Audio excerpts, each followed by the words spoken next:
Hello, hello, welcome in. If you're here listening to this podcast, that means you are destined for something great, and we both know it to be true. So, without further ado, welcome to the Dark Matter Podcast.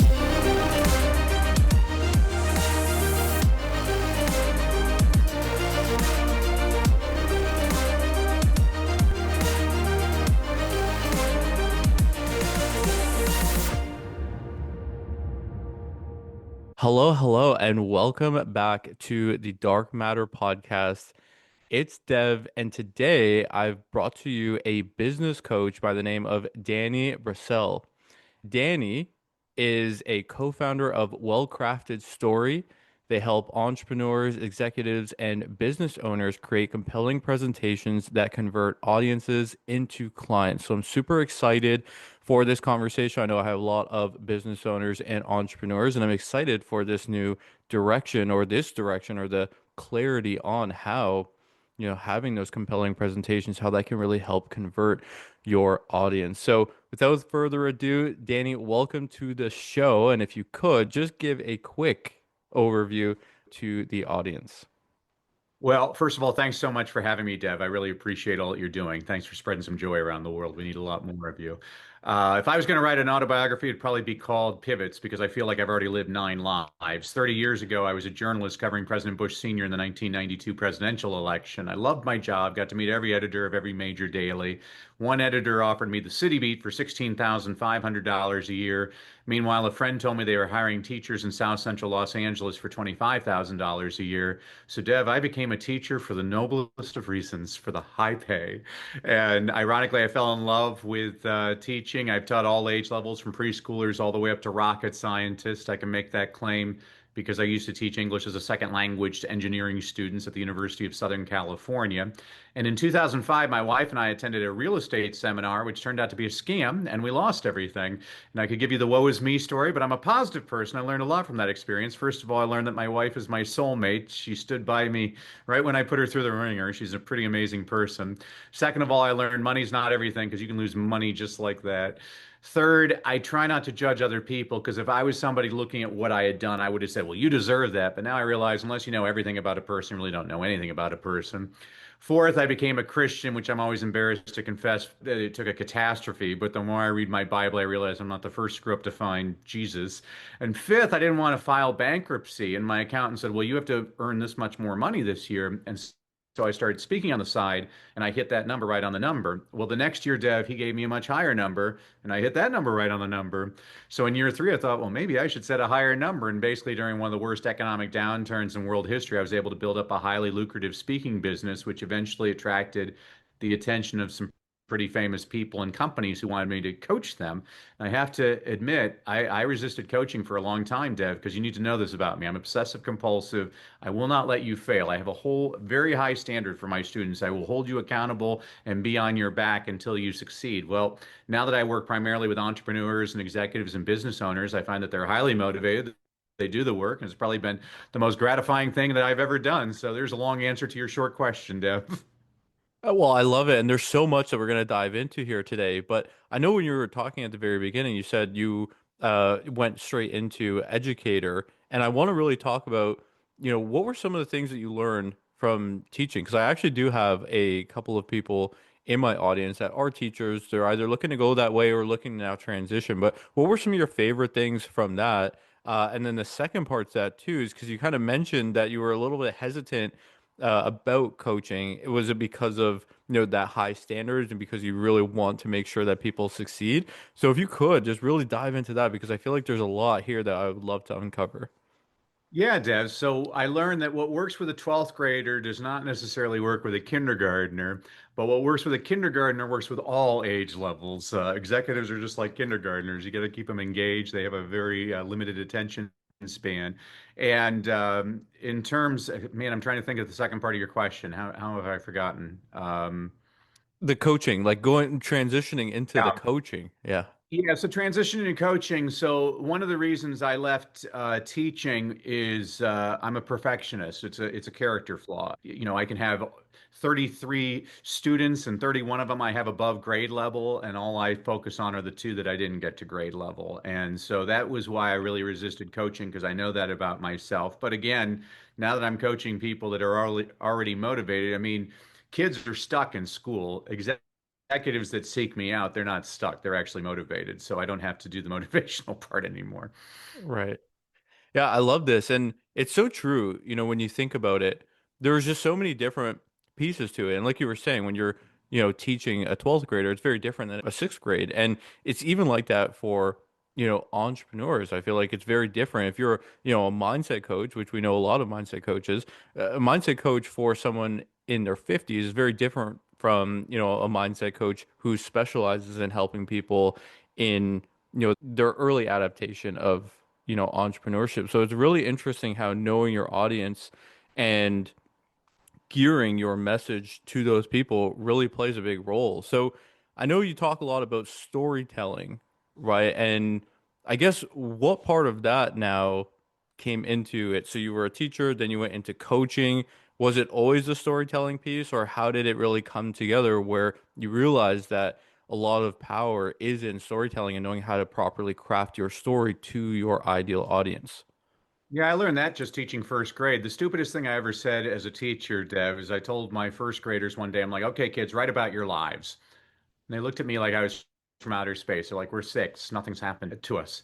And I'm like, no, man, things happens to you all the time. I mean, when I was in first grade, I had a teacher one day, she called me stupid and smacked me on the hand, got me to cry in front of the entire class. And so the next day I was walking to school, I had an apple and I peed on the apple and I gave her the apple and she ate it and said it was the best apple she'd ever had.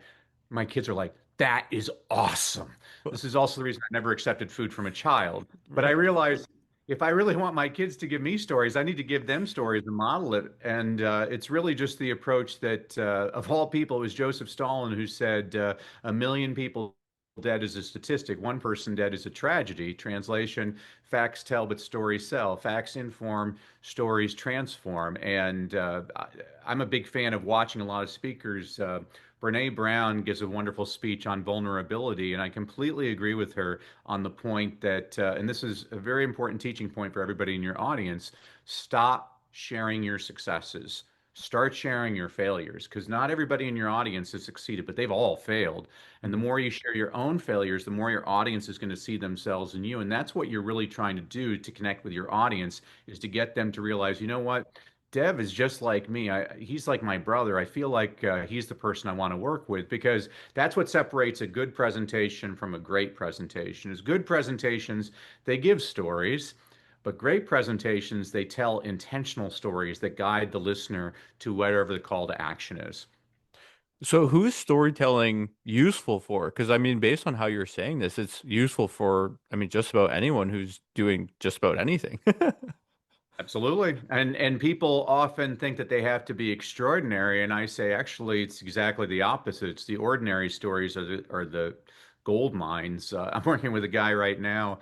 He's climbed the highest peak on every continent. He swam with sharks in Madagascar. He did the Iditarod in Alaska. I'm like, dude, nobody can relate to you. Nobody in your audience has climbed Mount Everest, but everybody in your audience peed their pants when they were in first grade. Now that's a good story. And that's what we're trying to do is how do I connect those dots to get my audience to really, I work with people, most of the people I work with, by the way, they have no interest in being a speaker and half of them are terrified of speaking. And what I'm doing is showing them how to use your presentations to convert your audiences to clients. And it's great if people think you're a great speaker. It's great if people give you a standing ovation. But the only way I evaluate our effectiveness is how many people in your audience are taking that next step with you. It can Hmm. be an unpaid next step, like subscribe to my podcast or vote for me.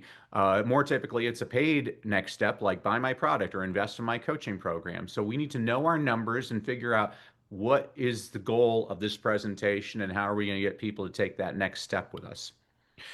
So this is opening up a lot of things, right? Because when we understand that storytelling is a crucial component to literally everything, whether you're, going for a job interview or, you're even trying to, meet a partner, like it's everywhere. And of course, in selling with business. So I guess the question is because you mentioned here that a key part of storytelling is the relatability. It's knowing how to share some of the things that other people have gone through to really build that relationship, right? Where they feel like, okay, I'm getting to know this person through the failures or through some of the things that are a bit more relatable. So what do you say to the person who is doing all these incredible things and they want to focus more on those things because I feel like we all know at least one person like you just mentioned somebody's done so many incredible things and like what would you say to the person that it's not like an ego but maybe it is their ego where it's like I want to share that I generated 7 figures online. I want to share that I was trained by Grant Cardone and I closed $10,000 deals and did all these incredible things. Like what would you say to that person? How would you help them shift the story so that way they can convert more, help people do that next step, whether it's paid or unpaid? I would embed those stories within the context of other stories. You can brag, but you can't do it at the beginning of your presentation. So, the very beginning of your presentation, you have to forgive me, Dev. I'm a former teacher, so everything I do either rhymes or it's alliterative. And so, the first 5 minutes, you have to connect with your audience. And what I always say is you have to rap. You have to show your audience that you're relatable. You have to demonstrate your authority, and you have to share with everybody your purpose. So, relatable. Ugh, man, I'm just like you. I've had that exact same problem. Authority. And I solved that problem. Purpose. And now I'm on a mission to help people just like you so you don't suffer the way that I suffered. If you can do that in the first 5 minutes, you're doing a great job. Now, for bragging, here's a ninja strategy. I like having other people brag about me, so I'll write an introduction and I'll make the introduction make me sound like Jesus Christ. But if I have you say it, Dev, it's giving me the credibility without me bragging. And then after you make me sound like Jesus Christ, I get on stage. I'm like, yeah, Jesus Christ forgot to wear his dress socks today. Now people are like, oh, he's done all these things, but he's just like me. I mean, I hate to use politicians as an example. It has nothing to do with politics, but President Reagan was a millionaire who lived in Bel Air, but he was so relatable. He made auto workers in Detroit, Michigan feel like they could have a beer with him. That's power. And that's what you're trying to establish is how can I show you I'm just like you, but I'm one step ahead and I've solved the problem and you should come with me. Hmm. Yeah, this kind of gets me thinking because I feel like there's so much of this. And again, if you are an entrepreneur and whether you're running ads or you have a VSL or even just doing content, because I see so many people posting content, reels and things like that. I'm not sure if that's something you want to speak on, but what is your opinion on, ads and creating things of this nature using this sort of framework? Like, does it work better with video ads, or can you still do the storytelling piece in like a written piece of content? Oh, yeah, this applies to every type of, I mean, definitely you can use it in written as well. I mean, one of the people I'm coaching right now, he's like, Danny, you should start advertising to people you can help him write a book because he's taken 20 years. He hasn't been able to write a book. He's had 7 different coaches and he's been working with me for a month and a half and the book's done because I'm like, Wow. let's get the Danny book done. But again, when you're trying to connect with people, um, people are just doing it the wrong way. A simple thing like a call to action. So I was on a podcast yesterday, and the hostess at the end of the podcast, she said, "I hope you enjoyed today's episode. Make sure you like, subscribe, and give us a 5-star review." We got off the air. I'm like, "You just asked your audience to do 3 things. They're not going to do any of them." So again, former teacher, I'm like, choices confuse and cause you to lose. Um, you want one clear call to action. If you go to, I know you're up in the Great White North in Canada, but whatever the major grocery stores are in Canada, I mean, we got all kinds of different major chains in America. You got Publix and Kroger and Smith's and H-E-B and all these different things, Ralph's. But the number one grocery store in America isn't any of those chains. It's Trader Joe's. Hmm. And the reason is when you go into a major grocery store looking for mustard, there's 38 different types of mustard. When you go to Trader Joe's, there's one. It's called mustard. They made the choice for you. And so, what you want to do when you're creating your content is have a very clear call to action. The other mistake most people make is they're salesy.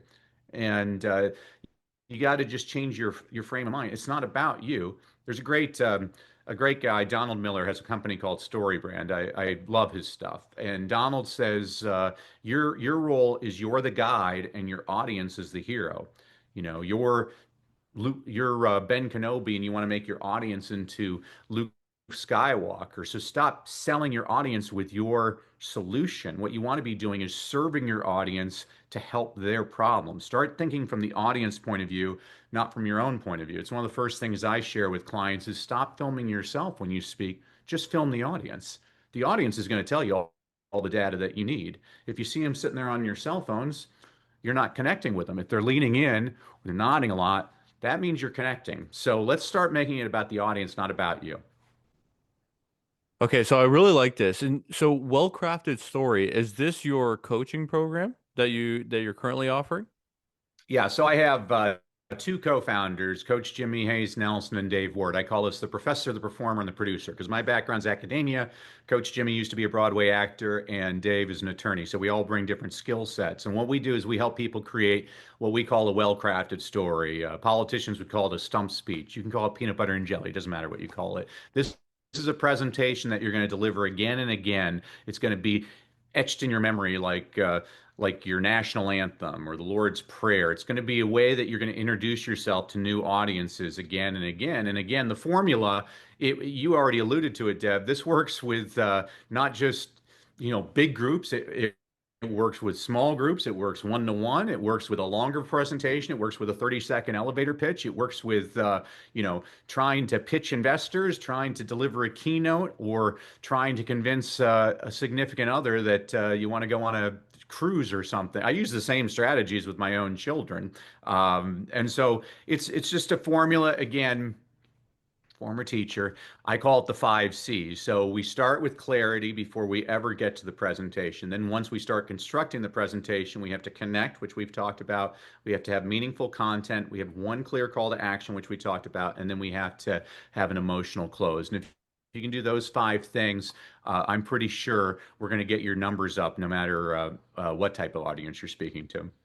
And when you say like emotional call or emotional close, what would something that like that look like?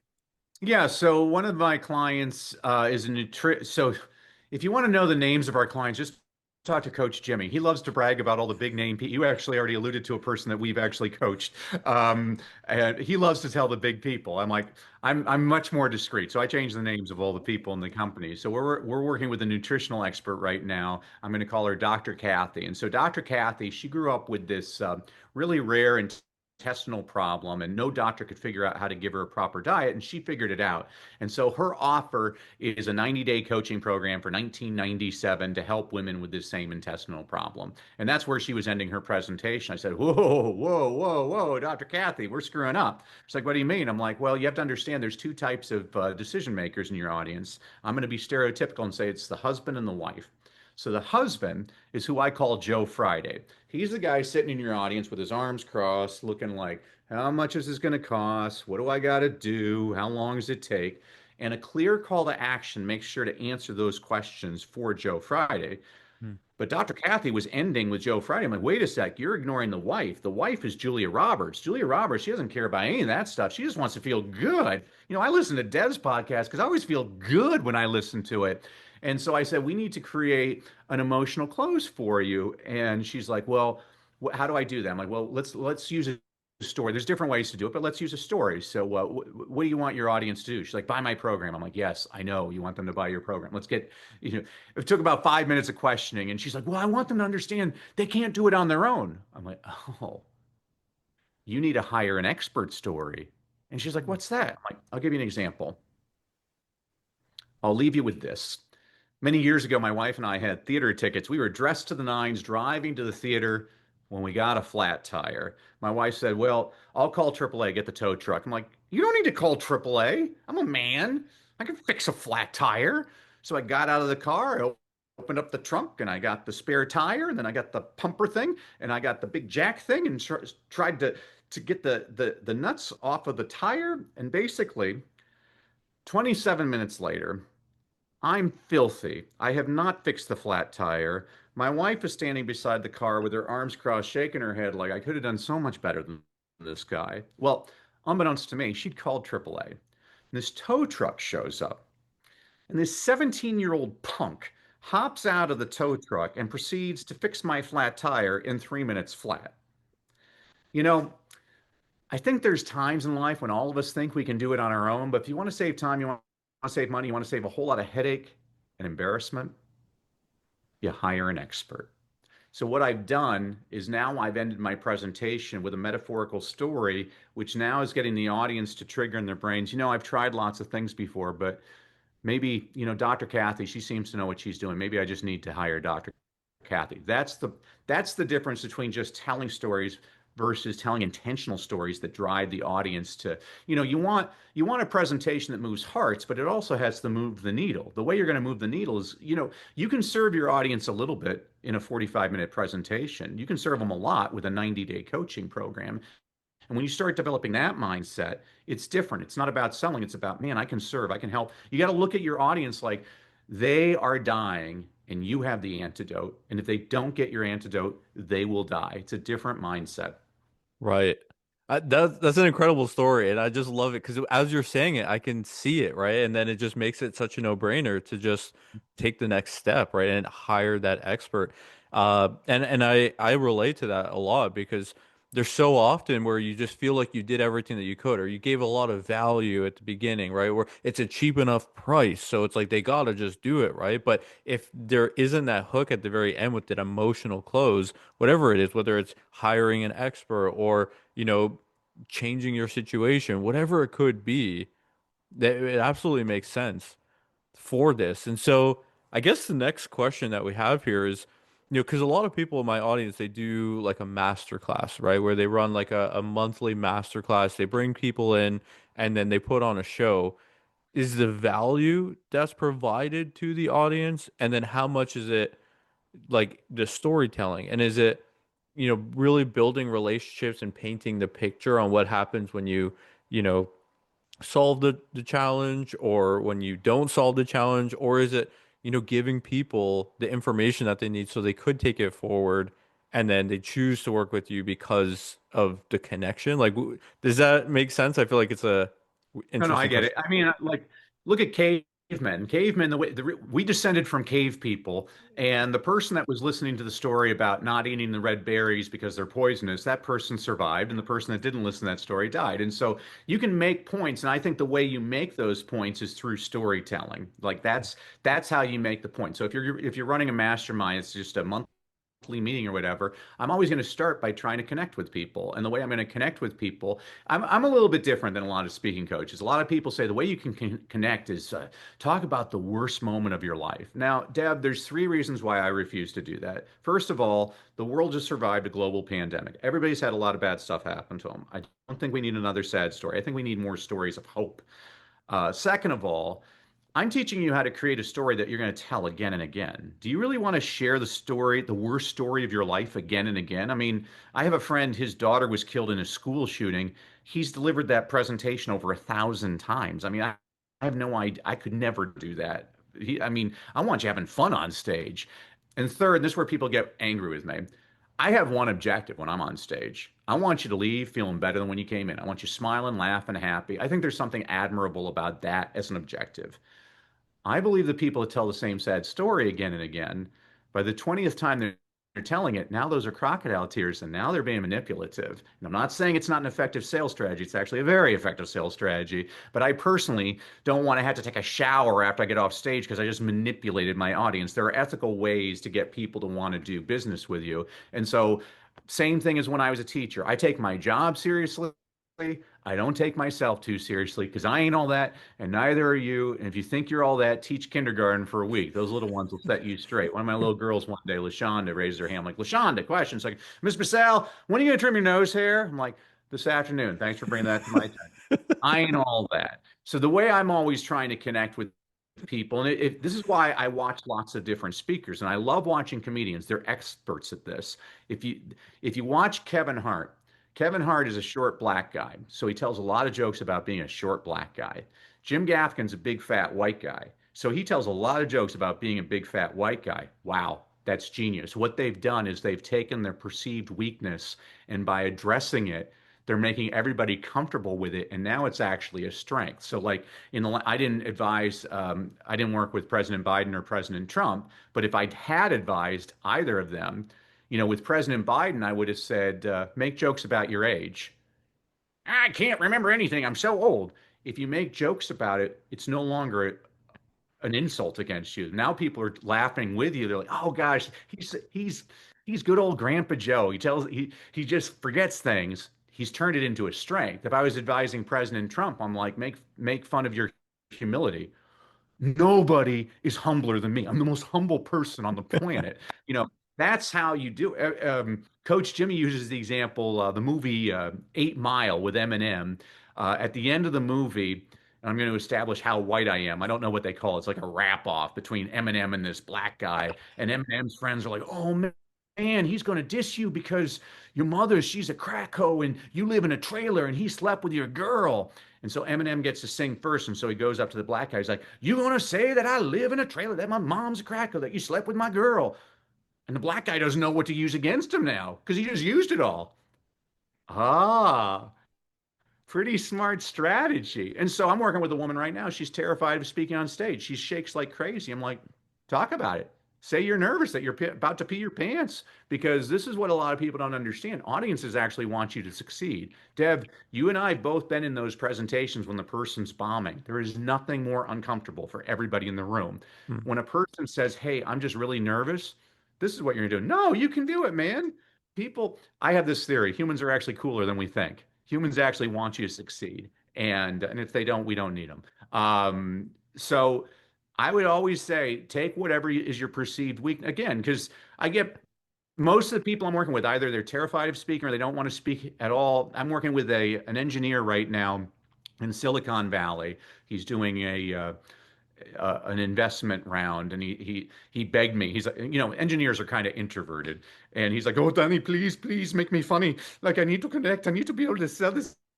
And so he's such a nice guy, and he has a very difficult name to pronounce. And I'm not going to tell you his real name. So here's what we did with his presentation. Now, when he goes to pitch to venture capitalists, he's like, "Hello, my name is Shubanakal Majahardin. Gee, I sure hope I'm pronouncing that correctly." And what it does is it immediately gets a smile and a nod from people in the audience. I'm not trying to make him into a stand-up comedian. I'm trying to get him to connect with people, say, "Hey, look at me. I'm another human being. I'm fallible. I'm not perfect." And so that question you asked a while back where people want, "Oh, I want to brag." You can do that, but not at the beginning of your presentation. Like there's ways to kind of insert things. Um, I always give Coach Jimmy a hard time on this because he name drops all the time. I'm like, I was speaking to President Bush the other day, and I said, I hate people that name drop, just give him a hard time because he wants to do that. If that's what makes you feel better, uh, you know, uh, I actually had a coach who coached me for 3 years before he found out I was a PhD. He's like, "Danny, why don't you tell everybody you're a PhD?" I'm like, "Well, I know I'm a PhD. I mean, no, I know it. I'd rather have him. It's actually biblical. They say, hey, don't sit at the head of the table. It's better to sit in the back and have the people say, hey, no, no, come up to the front, rather than be at the head of the table and say, no, no, you don't belong here. You go back to the kiddie table. That's how I approach it. Because again, I think the fact that you're on the stage, Dev, already demonstrates to people this person knows their stuff. They wouldn't be I mean, obviously they're there. I mean, you can insert some little sweet nothings in people's ears about extraordinary things, but I would always do it like a little pass off. Like I worked with this person. Oh, when I was here at this company. I mean, you can do that if it makes you feel better, but I honestly don't think it's as important as people make it out to be. There's just so much gold here. I mean, the question that I have now is there a specific framework that you use when you're pulling from someone's story? So say, you just get a new client.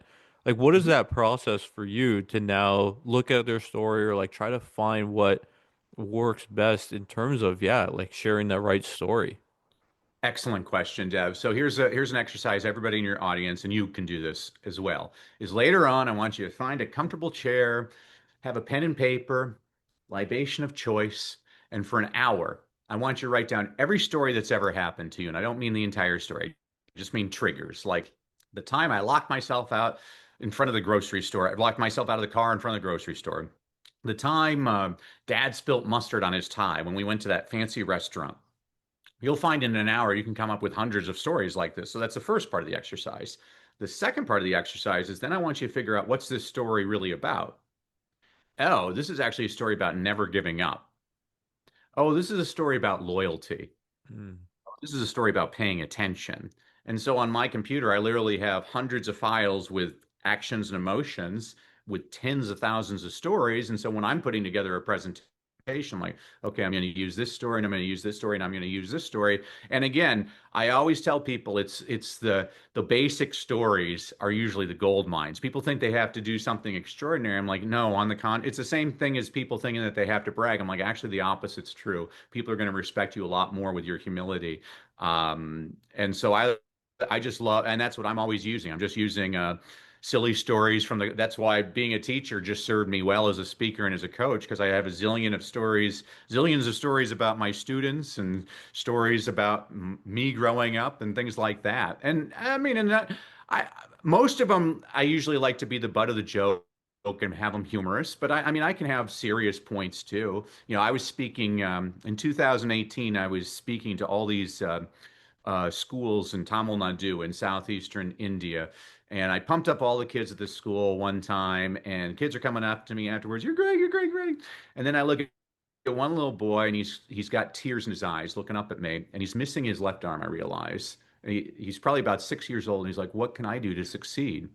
And so I crouched down at his eye level. I'm like, when I was your age, I went to 18 different schools before I was 12 years old.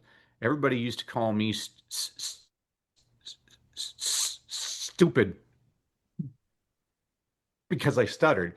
And eventually I went to a school and there was a teacher who worked with me one on one and she would sing things to me and I found that I could sing them back without my stutter, kind of like the movie The King's Speech.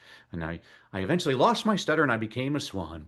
But I looked at that boy in the eyes and I'm like, isn't it interesting that the little boy people used to make fun of and call him stupid because he couldn't talk right now gets paid ridiculous sums of money to travel the world to do what? And he gets the biggest grin on his face. He's like, speak. I'm like, never let anybody tell you what you cannot do. Everything is possible.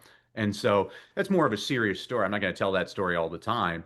But you have to hit those ebbs and flows with things throughout your presentation. So again, long answer to your short question. When I work with a client, I'm mining them for stories. I'm trying to listen to their different stories. And the story usually that they think is the insignificant one, I'm like, that's the one you're going to use. That's the story. We have a 34-year-old, his father has $1 billion company that he just inherited.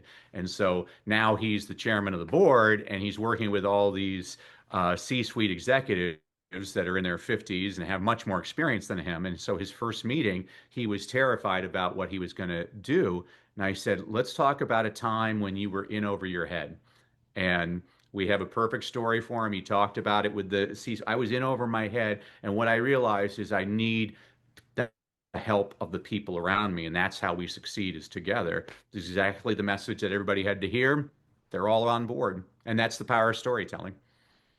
Okay, so I have a question on that. So even for the specific last example that you shared, so how did that person find you? Like what are you marketing to find people in those sorts of roles? Because again, it's more than people that are just doing presentations. It's more than just a business owner. Like you really can help anyone, whether, like you said, they just inherited a company or they're trying to do the next thing. Like how do these people find you?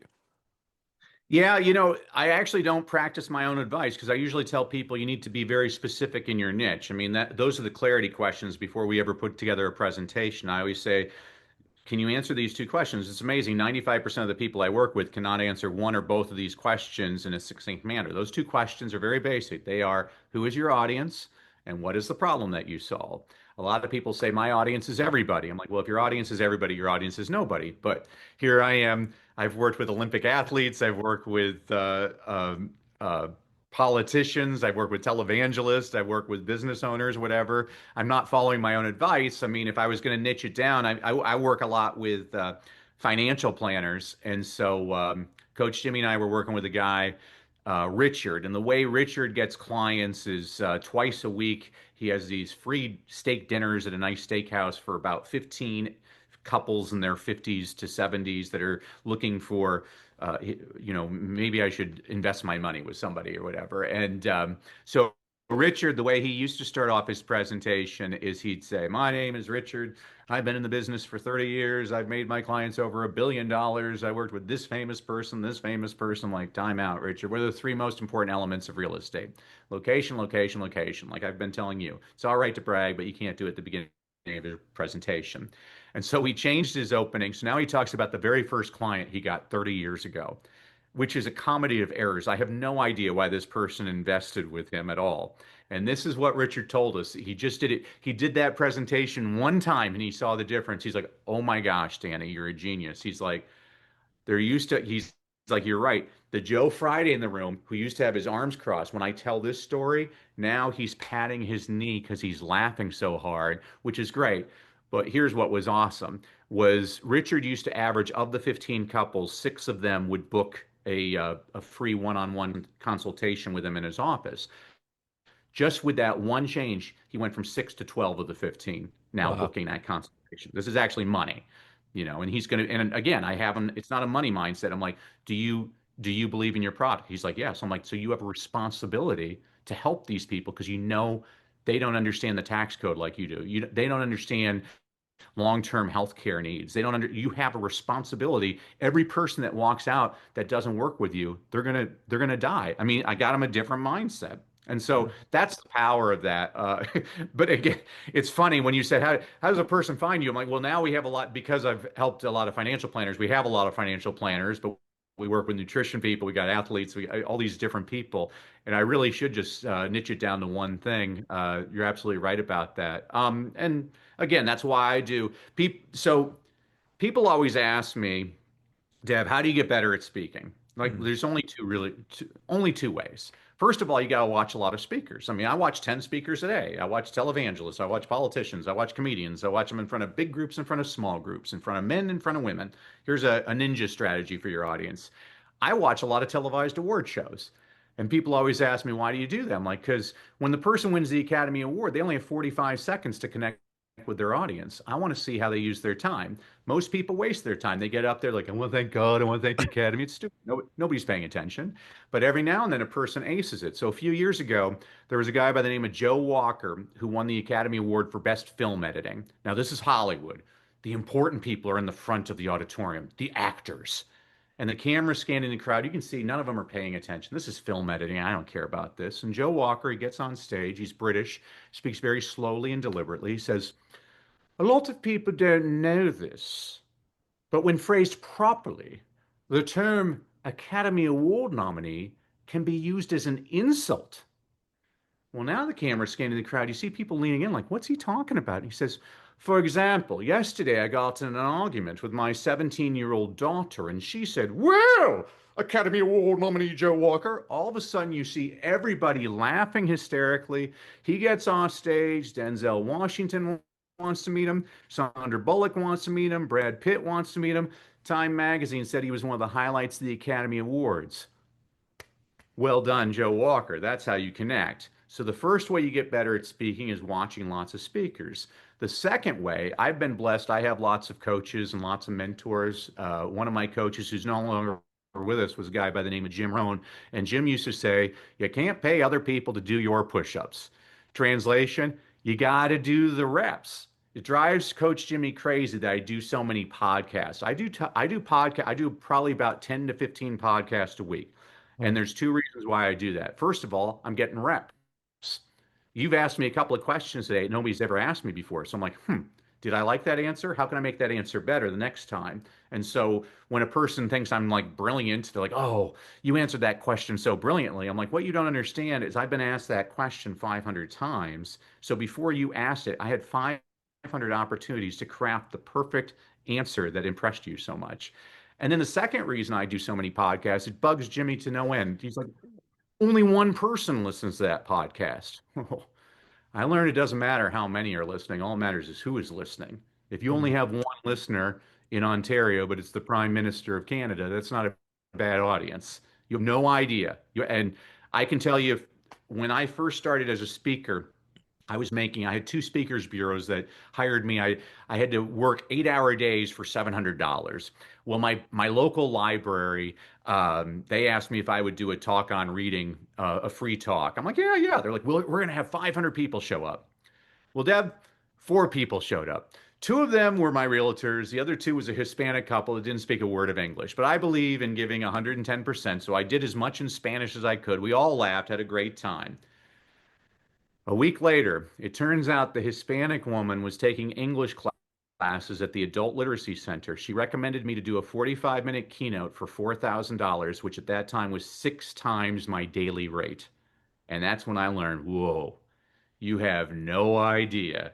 I mean, that's why your podcast, if you ever feel down, oh, I only have like two people, you have no idea. Maybe one of those people is suicidal and listening to you saved their life. You have no idea the Mm. impact that you're having. I have a woman, I spoke in Montevideo, Uruguay last month. This was a woman who's been on my email list for 11 years. And so that's a great lesson. First of all, I'm proud of myself. I'm like, wow, I'm persistent. I kept her on for 11 years. But second of all, I'm like, wow, when a person says no, maybe what they're really saying is not yet. It's Right. just not the time. I mean, we got people listening right now. They're like, wow, I'd really love to hire Danny, but I'm not ready. That's fine. Hire me in 5 years. Hire me when you're ready. Or hire me when you have the money. I mean, like you have no idea. And so that's why I love your podcast, Ted, because you're making an impact. You have no idea the impact that you're having. And I love that too, and I appreciate you sharing that point of view because it's so right. And you never really know. Someone's going to hear it and then someone might share it or they use that concept to apply it in their life today. And you may not ever hear about it, but it made a difference in that person's life. And I feel like that's kind of why I've stayed consistent. And that's why I do love doing this and connecting with other people like yourself who are knowledgeable, well spoken, and can really provide value because it's you never know, and sometimes I've even been a person that listens to a podcast and I'll listen every single day religiously for like 6 months and then I stop. And then all of a sudden, that one episode that I come back to, it's like what I needed to hear. And I feel like this is one of those things where people, whether they're hearing it now or 6 months or a year from now, they're going to hear this and immediately resonate with the value that you're providing here because there are so many gems. When I go back and listen to this, I'm so excited to share this and air this episode because I feel like you've just dropped so much knowledge on how people can really level up their current situation, not by focusing on goal setting, not by focusing on the externals.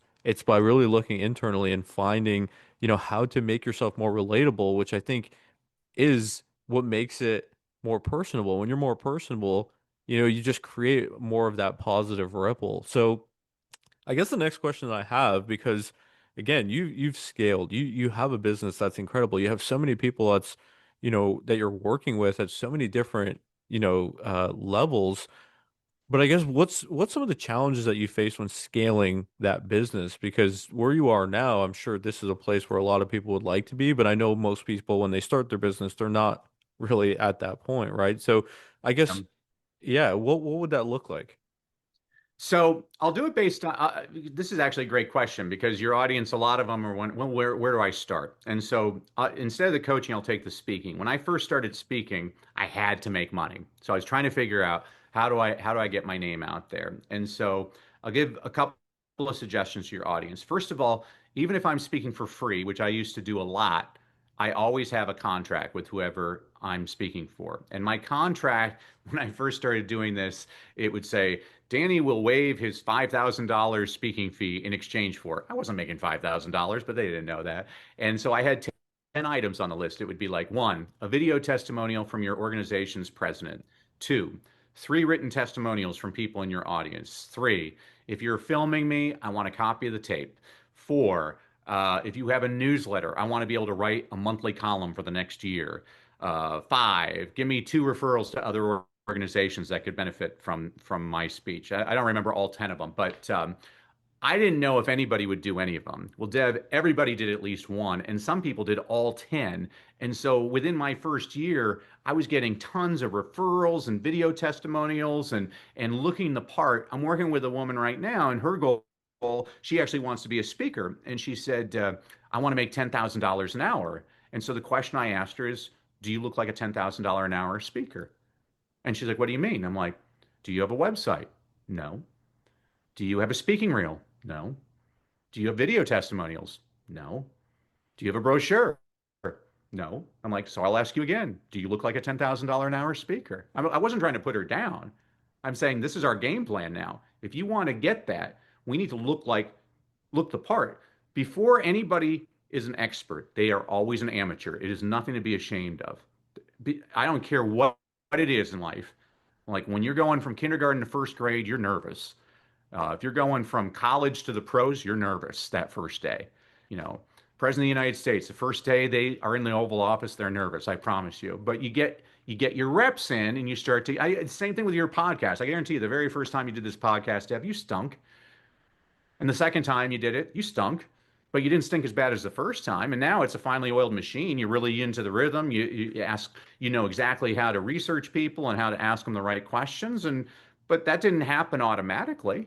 Right. You had to get the reps. I mean, I'm teaching my youngest daughter how to drive. She's so cute. She gets in the car and she's adjusting all the mirrors and she has her hands are on the 10 o'clock and the 2 o'clock position. I guarantee you, Dev, in a year, she'll be driving with one hand, eating a Big Mac, turning the radio, because she'll be so used to it. It's automatic. And that's what we're really striving for in presenting when I'm working with clients. I mean, I had one of my proudest students, 10 years ago, nobody knew who the heck she is. She's probably one of the most in-demand speakers on the planet right now. And I wish she would share with audiences what she was like 10 years ago, because she was not there at all.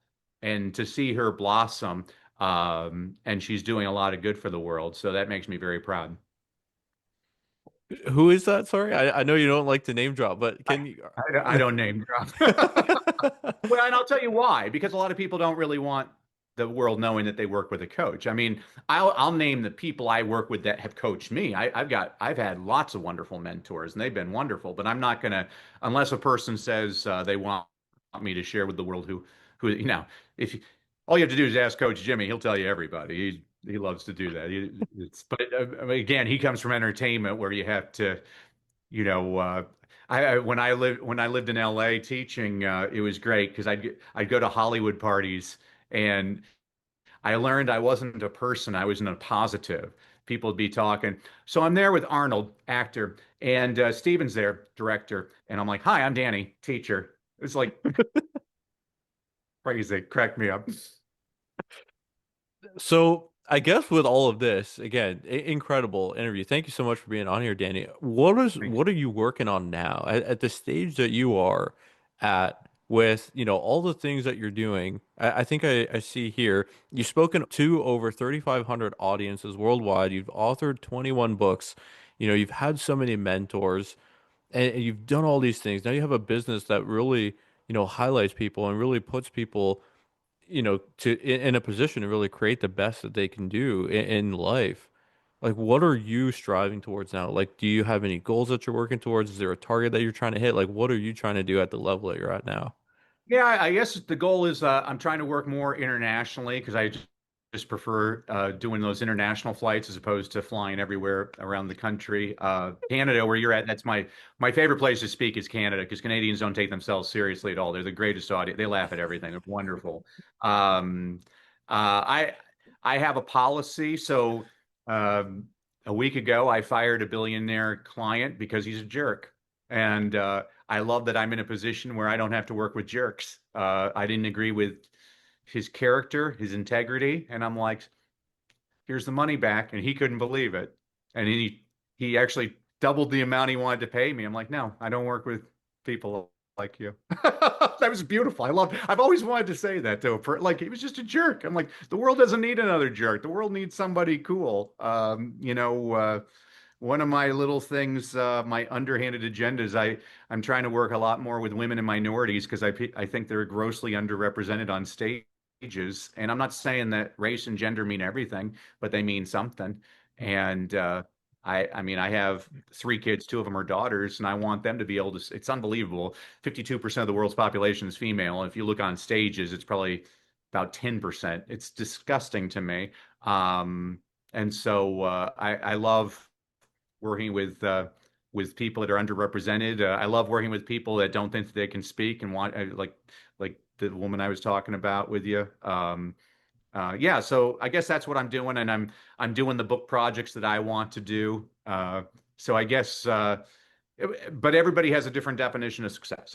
Some of the people I work with, it's money. It's the bottom line. That's what they want. Like, that's fine. That's their definition of success. Some people, I come from the teaching world. These people won't, if you give them a dollar, they feel guilty if you give them a dollar. And so, but their mission's all about impact. I mean, this is important for you to understand. There's three types of motivation in your audience.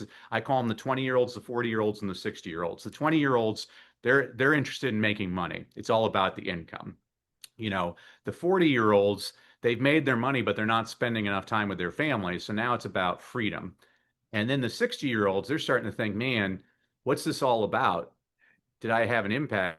And so they're all about their legacy and their impact. So if you can address income, freedom, and impact in your presentation, you're actually hitting the motivational characteristics of everybody in your audience. Mm. Again, another golden gem. I absolutely love that. No, seriously, like there's so many people that just don't get this stuff. And you said something there, that you're finally in a position to, turn people away. And I think that's incredible. So I guess on the adverse side to that, are there specific things that you look for when someone wants to work with you? Like, are there things that, is there qualities, is it values, is it traits? Like, is it their mission? Like, what is it that you look for when someone comes to you and says, Danny, I want you to coach me? Like, what is it for you? Yeah, that'll be the question is, are you coachable? Will you do the work? Because I tell people this, you can ask any of my clients is once you're working with me for life because I'm going to check in on you every 3 months to make sure that you're everything is all right. And a lot of people, everything's great. I'll check in like, hey, happy holidays, Danny, doing great. I'm like, that's awesome. But whenever a person starts to slack off or whatever, I'm like, where are you at? And they're like, no. I'm like, well, let's do a phone call. Let's figure out what's going on. That's important to me. Right. Well, Danny, I love this. Thank you so much for being on. For the people that want to learn more about, how to work with you and what, more of the information that you provided here today, where can they go to find more about you? Well, as a thank you to you, Dev, and your audience for having to bear with me, I wanted to give everybody a freebie. So if you go to freestoryguide.com, guide like a tour guide, freestoryguide.com, I'm going to give everybody their own well-crafted story blueprint. What this is the actual process that Coach Jimmy and I take our clients through so that you can create your well-crafted story. What this does for you is it takes the guesswork out of where do I put this story and why am I putting it here? And what this means for you is you now have a system that's going to start converting all of your audiences into clients. You can get that at freestoryguide.com. And Dev, thank you so much for having me and thank you for all you do for your audience. I really appreciate you, my friend. Of course. I appreciate you, Danny. So yes, guys, head over to freestoryguide.com, learn more about Danny, get that PDF and that freebie and really incorporate this stuff into your business, your life, and into everything. So thank you so much for tuning in. And as always, I'll catch you on the next one. If you enjoyed today's episode, please like, comment, share, subscribe to it all. I appreciate it. And as always, I'll catch you on the next one.